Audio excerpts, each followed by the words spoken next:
1 ovečka, 2 ovečky, 3 ovečky. Co je? Co děláš? Ale chtěl bych vymyslet další velkou věc. Nějaký vynález. Něco pro nás roboty s umělou inteligencí.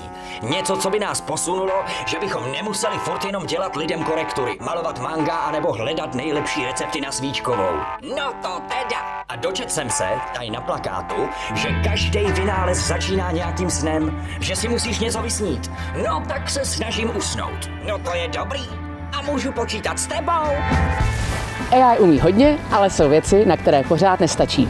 Každý vynález totiž začíná snem. Snem o něčem lepším, chytřejším a nebo dostupnějším. Přijďte, ukažte nám, o čem sníte vy a vymyslete příští velkou věc. Technologická olympiáda. Přihlas tým, vyhraj 30 000 a běž na vysokou školu bez přijímaček. Já jsem Sara Polak a těším se na vás tady na ČVUT v Praze na finále olympiády.